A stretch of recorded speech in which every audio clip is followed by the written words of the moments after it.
Good morning, all of you. BCom part first, subject व्यवसाय प्रशासन, business administration, paper first, business law. छात्रों, इसमें अपन अध्ययन कर रहे थे स्वतंत्र सहमति। अपना मूल टॉपिक क्या था? स्वतंत्र सहमति। मैं दोबारा रिपीट कर रहा हूँ कि उत्पीड़न, अनुचित प्रभाव, कपट एवं मिथ्या वर्णन से प्रभावित हुए बिना अगर कोई सहमति दी जाती है तो उसे स्वतंत्र सहमति कहा जाता है। इसी क्रम में अपन अध्ययन कर रहे थे एक एक पॉइंट को। जैसे सबसे पहले अपन ने उत्पीड़न को स्पष्ट किया, उससे संबंधित क्या प्रावधान है उनको स्पष्ट किया। फिर नंबर सेकंड, अनुचित प्रभाव को अपन ने स्पष्ट किया। अब ये दोनों शब्दों में क्या अंतर होता है? परीक्षा में कई बार 10 नंबर का क्वेश्चन पूछ लिया जाता है कि उत्पीड़न एवं अनुचित प्रभाव में अंतर बताइए। दोनों एक दूसरे के पूरक से लगते हैं, लेकिन इनमें बहुत ज़्यादा अंतर है। आज अपने वीडियो में अपन उत्पीड़न और अनुचित प्रभाव में अंतर स्पष्ट करेंगे। उत्पीड़न एवं अनुचित प्रभाव दोनों में ही सहमति स्वतंत्र नहीं होती है तथा दोनों के आधार पर किए गए अनुबंध व्यर्थनीय होते हैं, किंतु इनके बीच कुछ अंतर अवश्य होता है।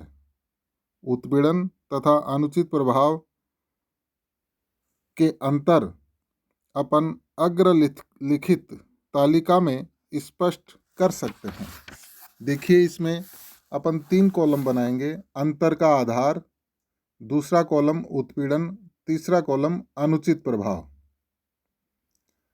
सबसे पहला अंतर का आधार अपन लेंगे परिभाषा, अर्थात दोनों का अर्थ। इसके आधार पे अपन अंतर करेंगे। तो पहला अंतर का आधार हुआ परिभाषा।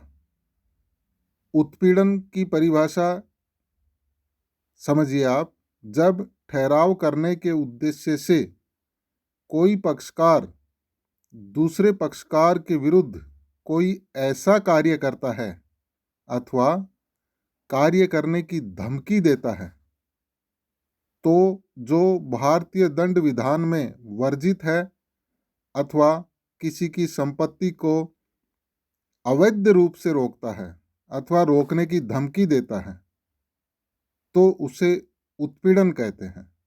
दोबारा सुन लीजिए इसको। जब ठहराव करने के उद्देश्य से कोई पक्षकार दूसरे पक्षकार के विरुद्ध कोई ऐसा कार्य करता है अथवा करने की धमकी देता है जो भारतीय दंड विधान में वर्जित है अथवा किसी की संपत्ति को अवैध रूप से रोकता है अथवा रोकने की धमकी देता है, तो उत्पीड़न कहलाता है। अब अनुचित प्रभाव का अर्थ या परिभाषा अपन स्पष्ट करेंगे। जब एक पक्षकार किसी दूसरे पक्षकार की इच्छा को प्रभावित करने की स्थिति में होता है और अनुबंध में अनुचित लाभ प्राप्त करने के लिए वह उस स्थिति का प्रयोग करता है, तो अनुबंध अनुचित प्रभाव से प्रेरित कहा जाता है। दोबारा सुन लीजिए इस अर्थ को। जब एक पक्षकार किसी दूसरे पक्षकार की इच्छा को प्रभावित करने की स्थिति में होता है और अनुबंध में अनुचित लाभ प्राप्त करने के लिए, देखिए इसमें जोर किस पे दिया गया है? अनुचित लाभ प्राप्त करने के लिए वह उस स्थिति का प्रयोग करता है, तो अनुबंध अनुचित प्रभाव से प्रेरित माना जाएगा। तो ये परिभाषा के आधार पर अंतर हो गया। दूसरा है इच्छा को प्रभावित करने की स्थिति। उत्पीड़न में पक्षकार का एक दूसरे की इच्छा को प्रभावित करने की स्थिति में होना आवश्यक नहीं है।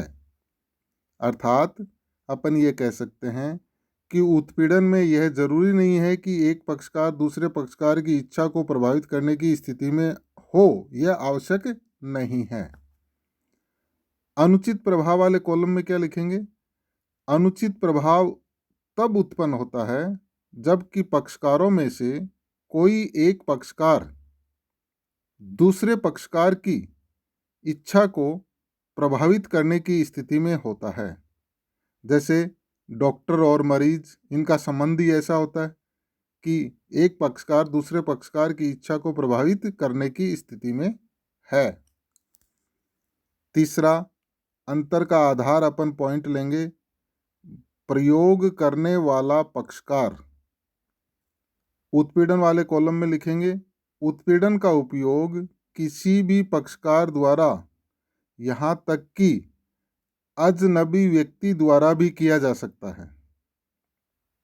उत्पीड़न का उपयोग किसी भी पक्षकार द्वारा, यहाँ तक कि अजनबी व्यक्ति द्वारा भी किया जा सकता है।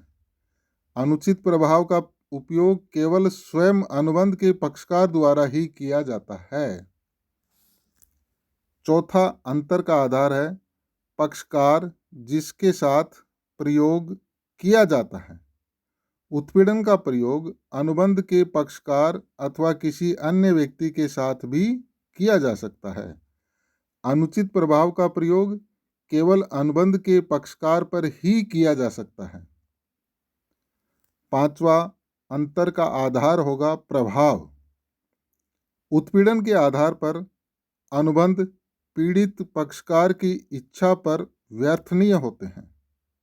उत्पीड़न के आधार पर अनुबंध पीड़ित पक्षकार की इच्छा पर व्यर्थनीय होते हैं, जबकि अनुचित प्रभाव के आधार पर हुए ठहराव पीड़ित पक्षकार की इच्छा पर व्यर्थनीय तो होते ही हैं, किंतु न्यायालय उचित समझे तो ऐसे अनुबंध को पूर्ण रूप से अथवा कुछ शर्तों पर निरस्त भी कर सकता है। छठा अंतर का आधार उद्देश्य। उत्पीड़न के उपयोग का उद्देश्य दूसरे पक्षकार को अनुबंध करने के लिए बाध्य करना है। दोबारा सुन लीजिए, उत्पीड़न का उपयोग करने का मूल उद्देश्य दूसरे पक्षकार को अनुबंध करने के लिए बाध्य करना होता है। अनुचित प्रभाव डालने का उद्देश्य अनुबंध में अनुचित लाभ प्राप्त करना होता है। सातवां अंतर का आधार है दबाव के रूप में।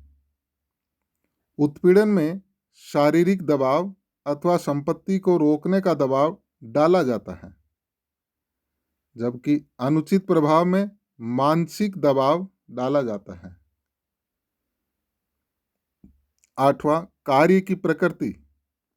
उत्पीड़न हिंसक एवं दंडनीय प्रकृति का कार्य है। उत्पीड़न हमेशा क्या होता है? हिंसक एवं दंडनीय प्रकृति का माना जाता है, जबकि अनुचित प्रभाव मानसिक प्रकृति का है, जिसमें कोई हिंसक या दंडनीय प्रवृत्ति का कार्य सम्मिलित नहीं होता है। नौवां अंतर का आधार सिद्ध करने का भार। इसमें सिद्ध करने का भार पीड़ित पक्षकार पर होता है।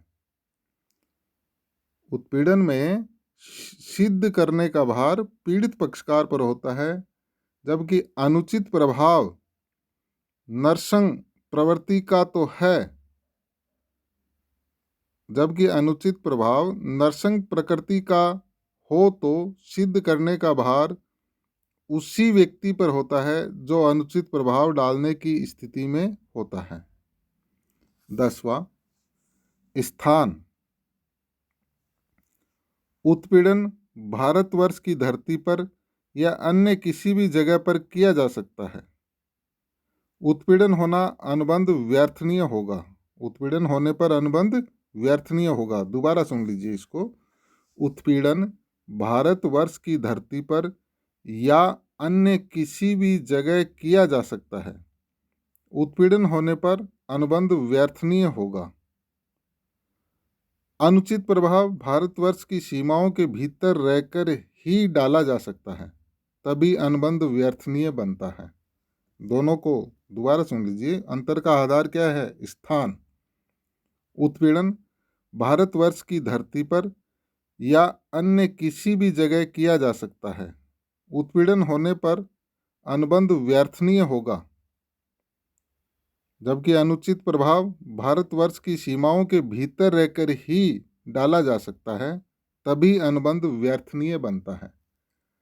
तो ये छात्रों 10 अंतर के आधार हुए, उसके आधार पर अपन ने उत्पीड़न एवं अनुचित प्रभाव का अंतर स्पष्ट किया है। तो मैं समझता हूँ आप इसको तैयार कर लेंगे।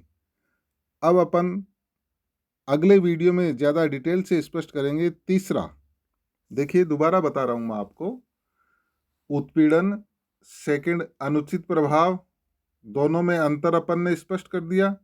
अब तीसरा, स्वतंत्र सहमति में जो तीसरा पॉइंट है वह है कपट, फ्रॉड।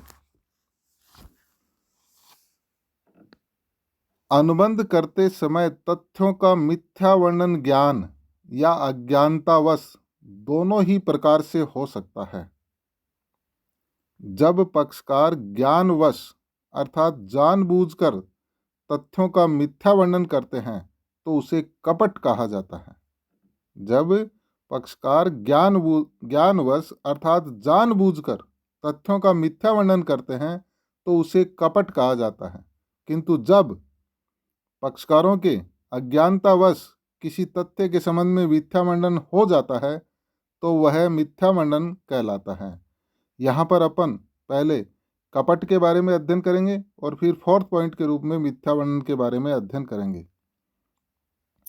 जैसे उदाहरण के रूप में कपट किसे कहते हैं, उदाहरण देता हूँ मैं। एक नामक व्यापारी बी को घी बेचते समय कहता है कि यह शुद्ध देसी घी है, जबकि वह खुद जानता है कि वह मिलावट युक्त घी है। यहाँ पर ए जानबूझकर झूठ बोलकर कपट कर रहा है, अर्थात सरल शब्दों में अपन क्या कह सकते हैं, जानबूझकर बोला गया झूठ कपट कहलाता है। धन्यवाद। कपट के बारे में अपन कल और डिटेल से अगले वीडियो में अध्ययन करेंगे।